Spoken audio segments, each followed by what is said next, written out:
अस्सलामु अलैकुम वरहमतुल्लाहि वबरकातुहू। अऊज़ु बिल्लाहि मिनश शैतानिर रजीम।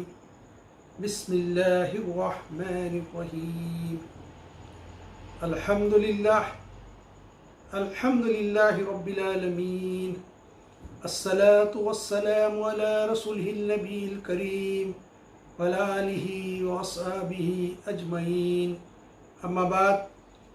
मोहतरम सामईन व नाज़रीन इकराम, आज जो है हम ईमान मुफस्सल का तज़किरा करेंगे। ईमान मुफस्सल इससे पहले भी मैं आपको सुना चुका हूँ। आमन्तु बिल्लाहि व मलाइकतिहि व कुतुबिहि व रुसुलिहि वल यौमिल आखिरि वल क़द्रि खैरिहि व शर्रिहि मिनल्लाहि तआला वल बासी बादल मौत। ये ईमान मुफस्सल है और इसमें भी पहले अल्लाह पर ईमान लाने की बात की। मैं ईमान लाता हूँ अल्लाह पर। थोड़ा सा मैं फिर एक मरतबा यादा करूँगा कि अल्लाह ताला की ज़ात कैसी है। अल्लाह ताला अपनी ज़ात और सिफ़ात में और उसके अफ़ाल यानी जो कुछ काम करता है वो उसमें एकता है, कोई उसका शरीक नहीं। वो अपनी ज़ात से आप मौजूद है, यानी किसी ने इसको मौजूद नहीं किया, ख़ुद अपने आप से है। क़दीम है यानी हमेशा से है और हमेशा हमेशा रहेगा। उसके जितनी अस्मा यानी नेम्स हैं, उसके सिफ़ात, उसके एट्रीब्यूट्स हैं, सब क़दीम है और उसकी ज़ात में हमेशा से मौजूद है और हमेशा रहेगी। इसकी इब्तिदा है ना इंतहा। वही अव्वल है और वही आखिर है, वही ज़ाहिर है और वही बातिन है। उसके सिवा जो कुछ मौजूद है सब नया है, नौपीद है और इसी का पैदा किया हुआ है। और वही सारी मखलूक़ात वो सबको फ़ना करके, सारी मखलूक़ात को फ़ना करके फिर दोबारा मुर्दों को क़ियामत पे ज़िंदा करने वाला है।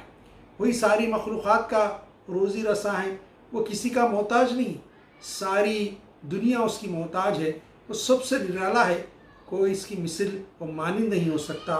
ना उसके माँ बाप है, ना उसकी औलाद है, ना उसकी कोई बीवी है। वो जिस्म और सिफ़ात जिस्म यानी खाने पीने सोने वगैरह से बिल्कुल पाक है। वो ज़िंदा है मगर हमारी तरह जो है इसकी कोई शक्ल सूरत नहीं है। वो हर चीज़ को देखता है लेकिन हमारी तरह आँख नहीं है। वो हर चीज़ को सुनता है लेकिन हमारी तरह उसके कान नहीं। वो कलाम फरमाता है लेकिन हमारी तरह उसका मुँह नहीं। हर चीज़ पर इसको कुदरत है और जो चाहे वो करता है। हर चीज़ उसके इरादे से होती है और कोई उसके इरादे को रोक नहीं सकता। हर चीज़ का उसको इल्म है, खा दिलों के अंदर हो या ज़मीन के नीचे या जहाँ कहीं हो, सब का वो इल्म रखने वाला है। वही जिलाता है, वही मारता है, वो बीमार बनाता है, वही शिफा देता है, वही इज़्ज़त व ज़िल्लत देता है और वही नफ़ा नुकसान पहुँचाता है।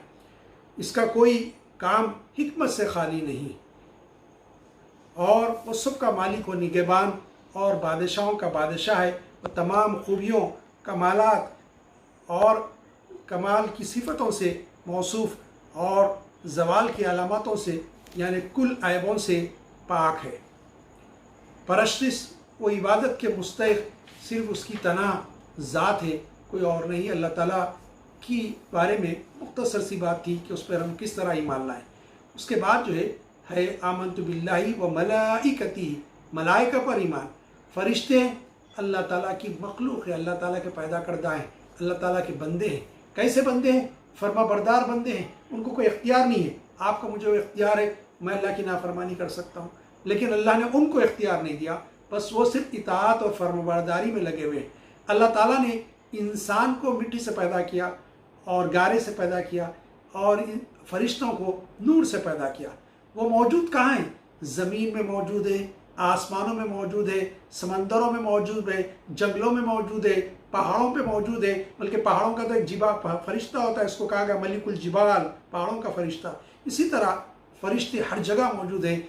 हमारी नज़रों से औजल हैं, मासूम है क्योंकि उनको नफसी नहीं, कोई गुनाही नहीं कर सकते। वो मर्द औरत होने से पाक है, यानी ना वो मर्द है ना औरत है। खाने पीने वगैरह जिस्मानी लवाजिम जो है, जिस्म की चीज़ों की ज़रूरत पड़ती है, वो उससे पाक है। हर वक्त खुदा की याद और उसकी हम्द व सना, उसकी तस्बीहें और उसके दिए हुए कामों में मुनहमिक रहते हैं। कारखाने कुदरत के मुख्तलिफ काम उनके ज़िम्मे सुपुर्द किए हुए हैं। जिस काम पर मामूर हैं उसको बजा लाते हैं, कभी अल्लाह के हुक्म की खिलाफ वर्जी नहीं करते। इनमें 4 फरिश्ते बड़े मशहूर हैं। जिब्रील अलैहिस्सलाम जो पैगम्बरों के पास वही लाया करते थे, मीकाईल अलैहिस्सलाम जो पानी बरसाते हैं और मखलूक को रोज़ी पहुँचाने पर अल्लाह की तरफ से मामूर है, इसराफील अलैहिस्सलाम जो सूर लिए खड़े हैं, क़ियामत के दिन फूकेंगे, इज़राइल अलैहिस्सलाम जो हर जानदार की रूह निकालने पर मुकर्रर हैं। इसके अलावा ख़बर में सवालात करने वाले फ़रिश्ते मुनकिर नकीर, और फिर जो है लिखने वाले हमारे आमाल को कातिबीन, ये जो है फ़रिश्ते हैं। फिर जन्नत का जो दारोगा मेन अहम फ़रिश्ता है उसके बारे में आया कि जो उसका नाम रिजवान है, और दोज़ख का जो दारोगा है उसका नाम मालिक है। वो जो है ये फ़रिश्ते, इसके अलावा भी करोड़ों की तादाद में अनगिनत फ़रिश्ते अल्लाह ताला के मौजूद हैं। याद रख लें, इनका मर्तबा भी ये है कि इंसानों से कम तरह। बहुत सारी अक़वाम ने धोखा खाया, जब इन फ़रिश्तों के बारे में कुछ जाना तो उनकी इबादत करने लगे, ये समझ के। खुद मुशरिकीन मक्का कई फ़रिश्तों की इबादत करते, ये समझ के कि अल्लाह के मुक़र्रिब है, ये हमारी वहाँ सिफारिश करेंगे। इबादत, अल्लाह पर ईमान का एक तक़ाज़ा है कि इबादत और परस्ती, इसमें जैसे पहले अर्ज़ किया, सिर्फ उसी की जाए। हकीकत में इंसान का मर्तबा फ़रिश्तों से बढ़ के, जब अल्लाह ताला ने आदम अलैहिस्सलाम को पैदा किया तो फ़रिश्तों से कहा कि आदम को सजदा करें। सारे फ़रिश्ते जो है सजदे में गिर पड़े सिवाय शैतान के। अल्लाह ने फरमाया लईन और मरदूद है। फिर इसके बाद ये फ़रिश्तों का मुख्तसर सा तज़किरा था। उसके बाद जो ईमान है, आमनतु बिल्लाहि व मलाइकती व कुतुबी, अल्लाह ताला की किताबों पर ईमान लाना। बहुत सारी किताबें अल्लाह ताला ने अपने पैगम्बरों पर और रसूलों पर नाजिल की, और ताकि वो अपनी उम्मतों को दीन का अहकाम सिखाएँ। सब की सब किताबें सच्ची और बरख, जो भी अल्लाह की तरफ से मंसूब किताबें, सब अल्लाह ताला का कलाम है। फिर कुल छोटी बड़ी आसमानी किताबें 104 किताबें मशहूर हैं, लेकिन बिला तायुन तादाद सब पर ईमान लाना। 104 ही नहीं, उससे ज़्यादा भी हो सकती, कम भी हो सकती। 104 मशहूर हो गई दुनिया में, हम उन सब पर ईमान लाते हैं। इन किताबों में 4 बहुत मशहूर किताबें हैं जो बड़ी बड़ी किताबें हैं। तौरात हज़रत मूसा अलैहिस्सलाम पर नाजिल की गई, ज़बूर हज़रत दाऊद अलैहिस्सलाम पर नाजिल की गई, इंजील हज़रत ईसा अलैहिस्सलाम पर नाजिल की गई, कुरान मजीद हज़रत मोहम्मद मुस्तफ़ा सल्लल्लाहु अलैहि वसल्लम पर नाजिल की गई। कुरान मजीद सबसे अफजल, अकमल और आखिरी किताब है। अब आसमानों से कोई किताब नाजिल होने वाली नहीं, क़ियामत तक कुरान ही का हुक्म चलेगा और चलता रहेगा। इस वक्त कुरान के सिवा दूसरी किसी किताब के हुक्म को मानना बिल्कुल गलत है कुरान मजीद आने के बाद। अब यहाँ एक सवाल पैदा होता है, एक अशकाल जहनों में आते हैं कि जो है खाली कुरानी को क्यों माना जाए। उसकी वजह यह है कि अल्लाह ने उन किताबों को नाजिल किया, लेकिन उनकी हिफाजत की जिम्मेदारी अल्लाह ताला ने नहीं दी। कुरान मजीद को नाजिल किया तो फरमाया इन्ना नहनु नज़्ज़लना ज़िक्रा व इन्ना लहू लहाफ़िज़ून, इस ज़िक्र को हम ही नाजिल कर रहे हैं और इसकी हिफाजत की जिम्मेदारी भी हमारी है।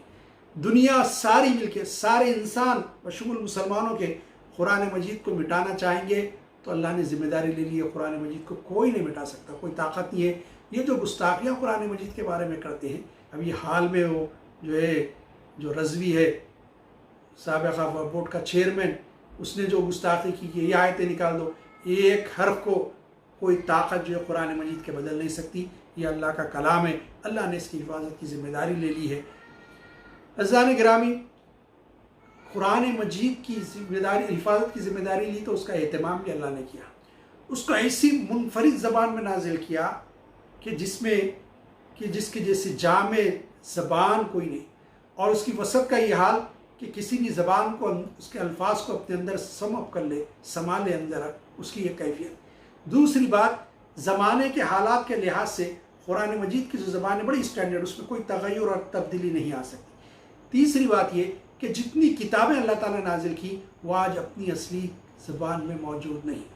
जैसे इंजील के बाद अनाजील के बारे में आता है सिरियानी सैरेनिक लैंग्वेज में आई, तौरात और ज़बूर के बारे में आता है कि हिब्रून लैंग्वेज में, इब्रानी ज़बान में नाजिल की गई थी, लेकिन वो ज़बानों का आज वजूद कहीं मौजूद नहीं है ही नहीं। इसराइल कोशिश कर रहा है, लेकिन क्या आज तौरात जो है मौजूद है ज़बान में? कुरान मजीद का मामला ये, और फिर जो कुछ मौजूद है वो असली हालत में नहीं। तौरात के बारे में तो जो वक्त नसर ने किया था, लग जाके पूरा तोड़ के रख दिया था, वो पता ही नहीं चला कहाँ है। याददाश्त की बुनियाद पे जो है पैगंबर जो थे बनी इसराइल के, उन्होंने जो है हज़रत उज़ैर अलैहिस्सलाम उन्होंने जो है इसको मुरतब किया था। लेकिन कुरान मजीद ये था कि हुज़ूर अकरम सल्लल्लाहु अलैहि वसल्लम पर जब नाजिल होता तो सहाबा याद करते, मुस्लिम याद दिलाते और फ़ौरन लिख लिया जाता कुरान मजीद। और अरबी ज़बान में एक एक हर्फ सारी दुनिया का उठा के देखे, कोई तब्दीली, एक हर्फ का फ़र्क किसी किताब में नज़र नहीं आएगा। लेकिन जो दूसरी किताबों का मामला ये है कि अनाजिल भी कई थे, फिर उनको जो है उनका भी मजाक मामला ये कि तख्त पे उस टेबल पे रख के हिलाया गया, 4 बज गए, वो 4 बाकी रह पाए, बाकी पूरे जो है उसको उठा के रख दिया गया कि इस पर अमल नहीं होगा, ये मामला है। लेकिन कुरान मजीद के अल्लाह ने हिफाजत की जिम्मेदारी ली, अहकाम भी यही मानना है। अल्लाह ताला से दुआ है कि मालिक हमको तौफीक दे कि हम अल्लाह ताला के अहकाम पर और नबी किस्म के इरशादात पर अमल करके दुनिया और आखिरत में हम कामयाब हो जाएँ। सल्लल्लाहु ताला अला खैरि खल्क़ि मुहम्मदिन व आलिहि व सहबिहि अजमईन।